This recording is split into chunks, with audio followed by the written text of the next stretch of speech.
شروع کرتی ہوں اللہ کے نام کی مدد مانگتے ہوئے جو سب کو فیض اور فائدے پہنچانے والا، بے حد مسلسل رحم کرنے والا ہے۔ نون،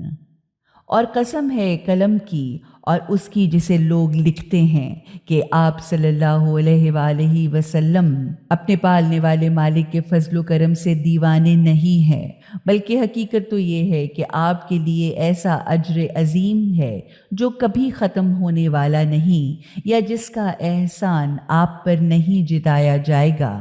اور بلا شبہ آپ اخلاق کے بہت بڑے درجے پر فائز ہیں۔ بہت جلد آپ بھی دیکھ لیجئے گا اور انہیں بھی دکھا دیا جائے گا کہ تم میں سے کون دیوانہ ہے۔ حقیقتاً آپ کا پالنے والا مالک خوب اچھی طرح سے جانتا ہے کہ کون اس کے راستے سے ہٹا ہوا ہے، اور وہی خدا ان لوگوں کو بھی خوب اچھی طرح سے جانتا ہے جو سیدھے راستے پر ہیں۔ لہٰذا آپ ابدی حقیقتوں کو جھٹلانے والوں کا کہنا نہ مانیے۔ وہ تو یہ چاہتے ہیں کہ آپ دین کے اصولوں کے بارے میں کچھ رو رعایت اور سستی سے کام لیں، اور کچھ رو رعایت سے وہ بھی کام لیں، لیکن آپ کسی بہت زیادہ قسموں پر قسمیں کھانے والے ذلیل شخص کا کہنا نہ مانیے گا، جو طعنے دیتا ہے اور چغلیاں کھانے کے لیے بھاگ دوڑ کرتا ہے، بھلائی اور خیر خیرات سے روکتا ہے، اور گناہ اور ظلم اور زیادتی میں حد سے گزر جانے والا ہے، پھر اس کے بعد بد اصل بھی ہے، اور یہ سب کچھ اس بل بوتے پر کرتا ہے کہ وہ بہت مال اور اولاد رکھتا ہے۔ جب اس کو ہماری آیتیں، باتیں اور دلیلیں سنائی جاتی ہیں تو وہ کہتا ہے کہ یہ تو پرانے لوگوں کی کہانیاں ہیں، بہت جلد ہم اس کی سونڈ پر داغ لگا دیں گے۔ ہم نے ان مشرکین مکہ کا اسی طرح امتحان لیا ہے جس طرح ایک خاص باغ والوں کا امتحان لیا تھا،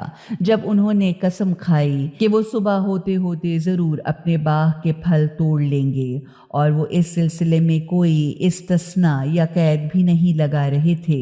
رات کو وہ سوئے پڑے تھے کہ تمہارے مالک کی طرف سے ایک بلا اس باغ پر پھر گئی، تو وہ باغ کٹی ہوئی فصل جیسا گنجا ہو گیا۔ ادھر صبح سویرے ان لوگوں نے ایک دوسرے کو پکارا کہ چلو اپنی کھیتی کی طرف، اگر تمہیں اس کے پھل توڑنے ہیں۔ تو وہ چل پڑے، اور وہ آپس میں چپ کے کہہ رہے تھے کہ دیکھنا، خبردار، آج کوئی غریب فقیر تمہارے پاس باغ میں نہ آنے پائے، غرض کنجوسی تلے دبے ہوئے یا کسی کو کچھ نہ دینے کا فیصلہ کیے ہوئے صبح سویرے جلدی اس اطمینان کے ساتھ اپنے باغ میں گئے جیسے کہ وہ اپنے پھل توڑنے پر پوری قدرت رکھتے ہیں، مگر جب باغ کو دیکھا تو کہنے لگے، ارے ہم یقیناً راستہ بھٹک کر کہیں سے کہیں پہنچ گئے ہیں، نہیں بلکہ ہم ناکام اور نامراد رہ گئے ہیں۔ ان میں سے جو سب سے اچھا تھا وہ کہنے لگا کہ کیا میں نے نہیں کہا تھا کہ تم اللہ کو یاد کیوں نہیں کرتے، یا اللہ کی تسبیح کر کے اس کی پاکیزگی اور بے عیب ہونے کو کیوں نہیں بیان کرتے؟ تب انہوں نے کہا، پاک ہے ہمارا پالنے والا مالک، واقعی ہم ظالم اور گناہ گار ہیں۔ پھر ان میں سے ہر ایک دوسرے کو برا بھلا کہنے لگے، وائے ہو تم پر، یعنی افسوس ہمارے حال پر، بے شک ہم سرکش ہو گئے تھے۔ ممکن ہے اب ہمارا مالک، ہمارا پالنے والا ہمیں اس تباہ باغ کے بدلے میں اس سے بہتر کوئی باغ عطا فرمائے، کیونکہ حقیقتاً اب ہم اپنے پالنے والے مالک کی طرف رجوع کر کے اسی سے لو لگائے ہوئے ہیں۔ غرض خدا کی سزا اس طرح کی ہوا کرتی ہے، یعنی خدا کا عذاب ایسا ہوا کرتا ہے، اور بلا شبہ آخرت کی سزا اس سے بہت زیادہ بڑی ہے، کاش یہ لوگ اس کو جان لیتے۔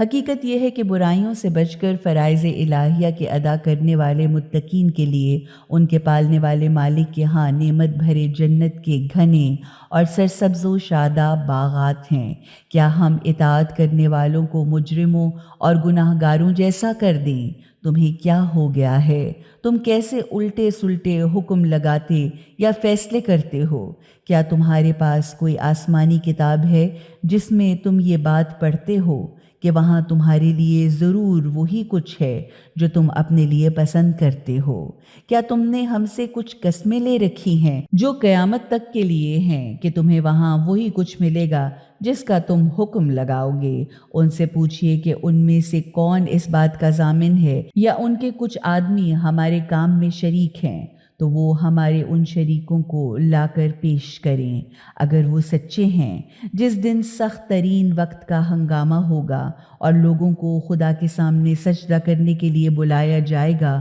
تو وہ سجدہ نہ کر سکیں گے، ان کی نگاہیں جھکی ہوئی ہوں گی اور ذلت ان پر چھا رہی ہوگی۔ انہیں دنیا میں جب یہ صحیح سالم تھے خدا کے سامنے سجدہ کرنے کے لیے بلایا جاتا تھا تو وہ انکار کر دیا کرتے تھے، تو اب مجھے اور انہیں چھوڑ دو جو اس کلام کو جھٹلاتے ہیں۔ ہم انہیں رفتہ رفتہ بتدریج تباہی کی طرف لے جائیں گے، انہیں اس کی خبر بھی نہ ہوگی، غرض میں انہیں ڈھیل پر ڈھیل دوں گا۔ حقیقت یہ ہے کہ میری چال بڑی زبردست اور مضبوط ہوتی ہے، تو کیا آپ ان سے کوئی اجرت طلب کر رہے ہیں کہ یہ لوگ مالی نقصان کے بوجھ کے تصور سے دبے چلے جا رہے ہیں؟ کیا ان کے پاس غیب کی خبریں ہیں جنہیں یہ لکھ لیا کرتے ہیں؟ پس آپ اپنے پالنے والے مالک کے فیصلے کے مطابق صبر و ضبط سے کام لیجئے اور مچھلی والے نبی یونس کی طرح جلد باز نہ ہو جائیے کہ جب انہوں نے اپنے مالک کو پکارا تھا اس حالت میں کہ وہ غم و غصے سے بھرے ہوئے تھے۔ اگر ان کے پالنے والے مالک کی طرف کی مہربانی ان تک نہ پہنچتی تو وہ مذمت میں گرفتار ہو کر ایک خشک اور چٹیل میدان میں پھینک دیے جاتے، مگر ان کے پالنے والے مالک نے انہیں چن لیا اور انہیں اپنے نیک بندوں میں داخل رہنے دیا۔ اور جب کافر یعنی وہ لوگ جو خدا اور رسول کا انکار کرتے ہیں اس کلام نصیحت یعنی قرآن کو سنتے ہیں تو تمہیں ایسی تیز نظروں سے دیکھتے ہیں کہ گویا تمہارے قدم اکھاڑ دیں گے، یعنی اپنی نظروں کے زور سے تمہیں تمہارے موقف سے ہلا جلا کر ہٹا دیں گے، اور وہ کہتے ہیں کہ یقیناً یہ دیوانہ ہے، حالانکہ یہ کلام تو سارے جہانوں کے لیے ایک نصیحت یعنی بھلائی چاہنا ہے۔